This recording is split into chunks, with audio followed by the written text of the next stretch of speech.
Note కేసులో MLA Sandra Venkata Veeraiah అరెస్టును నిరసిస్తూ ఖమ్మంలో టీడీపీ కార్యకర్తలు ఆందోళన చేపట్టారు. జడ్పీ కూడలిని అంబేద్కర్ విగ్రహానికి వినతిపత్రం సమర్పించి మానవహారాన్ని నిర్వహించారు.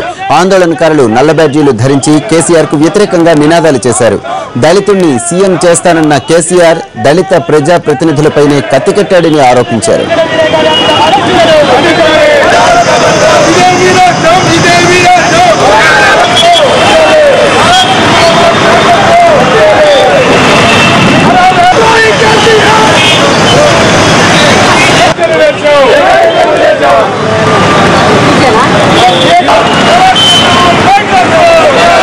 లక్ష్యాలనేటటువంటి మిగలటానికి వీలు లేదనేటటువంటి పద్ధతిలో ఇవాళ ఈ జిల్లా మంత్రి తుమ్మల నాగేశ్వరరావు ప్రకటన కూడా చూశారు.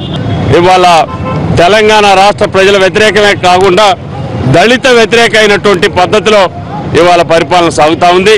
కేవలం కక్ష సాధింపు కోసం మాత్రమే ఇవాళ వెంకట వీరయ్య గారిని అరెస్ట్ చేశారనేటటువంటిది ప్రజలు అర్థం చేసుకోవాల్సినటువంటి అవసరం ఉంది. ఇవాళ స్టీఫెన్సన్ వాంగ్మూలంలో కానీ స్టీఫెన్సన్ ఇచ్చినటువంటి స్టేట్మెంట్ కానీ ఎక్కడ కూడా వెంకట వీరయ్య గారి పేరు ప్రస్తావన లేదు.